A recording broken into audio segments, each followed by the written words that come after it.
जय हिंद दोस्तों इस समय दुनिया में सभी देश एक से बढ़कर एक एयर डिफेंस सिस्टम खरीदने में लगे हुए हैं। हमारी भारत की ही बात कर लो, हम अरबों डॉलर खर्च करके रूस से S-400 एयर डिफेंस सिस्टम खरीद रहे हैं। वहीं पाकिस्तान के पास चीन से खरीदा हुआ HQ-9 डिफेंस सिस्टम है। अमेरिका, रूस, चीन और इजराइल जैसे देश इनको बनाने में पानी की तरह पैसा बहा रहे हैं। लेकिन इसी बीच कई एक्सपर्ट ने जो दावे किए हैं उनसे कई देश टेंशन में आ गए हैं। दरअसल विशेषज्ञों का कहना है कि ये सभी एयर डिफेंस सिस्टम आने वाले समय में बेकार हो जाएंगे। तो क्या भारत का S-400 खरीदना या इजराइल, अमेरिका जैसे देश जो इन पर अरबों रुपए खर्च कर रहे हैं उनका कोई मोल नहीं रह जाएगा? तो चलिए जानते हैं कि आखिर वो कौन सा हथियार आ चुका है जिस पर इन एयर डिफेंस सिस्टम का कोई असर नहीं होता है। तो दोस्तों सबसे पहले तो ये जानना जरूरी हो जाता है कि इन एयर डिफेंस सिस्टम को क्यों बनाया जाता है। दरअसल जब किसी देश पर मिसाइलों, फाइटर जेट और ड्रोन विमानों से हमला होता है तो ये डिफेंस सिस्टम यानी कि S-400 हुआ या इजराइल का आयरन डोम हो, ये सभी हवा में ही उस मिसाइल को डिटेक्ट करके तहस नहस कर डालते हैं। इनके काम करने के मुख्य रूप से 3 प्रोसेस होती है जो अपने अंदर कवर होने वाले एरिया को बचाने के लिए एक साथ कार्य करती है। पहला है रडार। इसमें किसी भी खतरे का पता लगाने के लिए एक डिटेक्शन और ट्रैकिंग रडार होता है। दूसरा है वेपन कंट्रोल, यानी कि इसमें युद्ध प्रबंधन और वेपन कंट्रोल सिस्टम यानी कि BMC शामिल होता है। तीसरा है मिसाइल फायर। इसमें मिसाइल फायरिंग यूनिट भी है। BMC मूल रूप से रडार और इंटरसेप्टर मिसाइल के बीच संपर्क स्थापित करता है। तो दोस्तों कुल मिलाकर बात ये सामने आती है कि मिसाइल जब हमारे ऊपर हमला करने आएगी तो ये उसे पहुंचने से पहले ही तबाह कर डालता है। लेकिन दोस्तों क्या हो अगर ये डिफेंस सिस्टम उस हथियार को डिटेक्ट ही नहीं कर पाए जो हमारे ऊपर हमला करने वाला है। जी हाँ दोस्तों, मैं बात कर रहा हूँ लेजर हथियार की। इसकी मदद से किसी ड्रोन विमान को पलक झपकते ही मार गिराया जा सकता है। आमतौर पर यह हथियार कई तरह के फाइबर लेजर पर आधारित होते हैं और बाद में एक बीम से किरणें निकालते हैं तथा दुश्मन को खाक कर डालते हैं। ये हथियार काफी सघन इलेक्ट्रोमैग्नेटिक ऊर्जा वाली बीम बनाते हैं। ये 2 प्रकार के होते हैं, उच्च शक्तिशाली लेजर और माइक्रोवेव।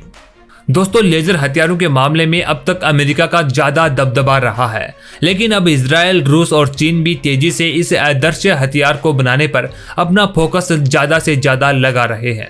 इजराइल, रूस और चीन जैसे देश तो इतने शक्तिशाली लेजर वेपन बनाने पर काम कर रहे हैं जिससे कि आने वाले वक्त में बैलिस्टिक मिसाइलों, क्रूज मिसाइलों, ड्रोन, फाइटर जेट और हेलीकॉप्टर को खत्म किया जा सकेगा।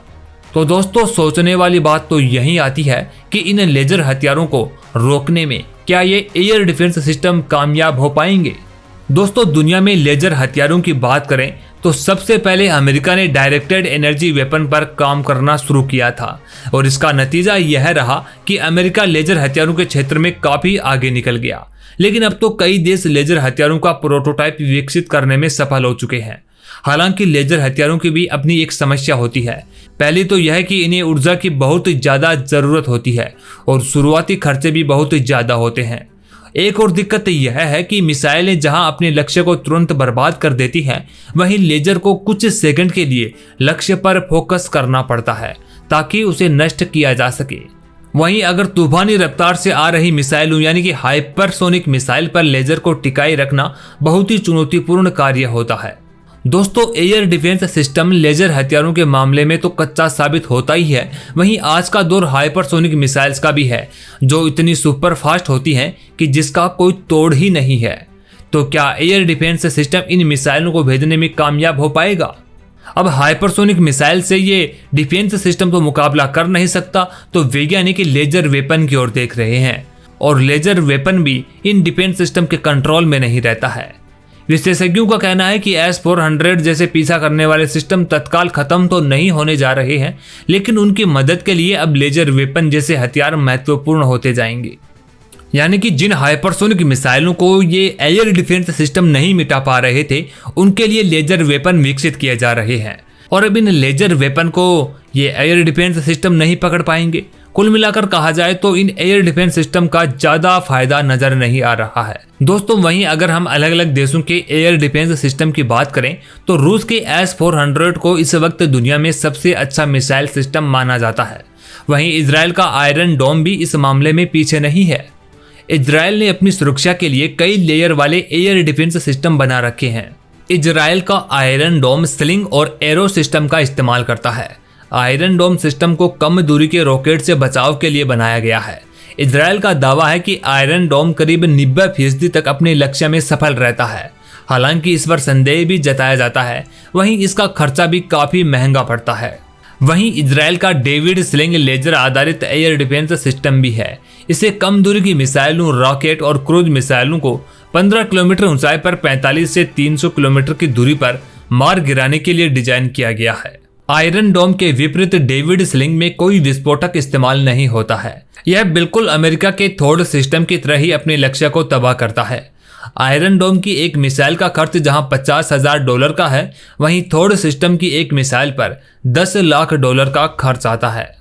वहीं रूस के एयर डिफेंस सिस्टम की बात करें तो इस वक्त S-300, S-400 और S-500 पर दुनिया ज्यादा भरोसा जता रही है।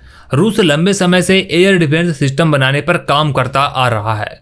सोवियत संघ के इंजीनियरों ने 1950 के दशक से ही इस पर काम करना शुरू कर दिया था। वहीं चीन भी रूस की तरह ही एयर डिफेंस सिस्टम का इस्तेमाल करता है। चीन के पास अपना HQ-9 एयर डिफेंस सिस्टम है। HQ-9 S-300 और पेट्रियट सिस्टम पर आधारित है। क्योंकि चीन के पास ज्यादातर जो आइटम पड़े हैं वो रूस और अमेरिका से कॉपी किए गए हैं, और वैसे चीन को जाना ही जाता है दूसरे देशों की टेक्नोलॉजी को चोरी करने के लिए।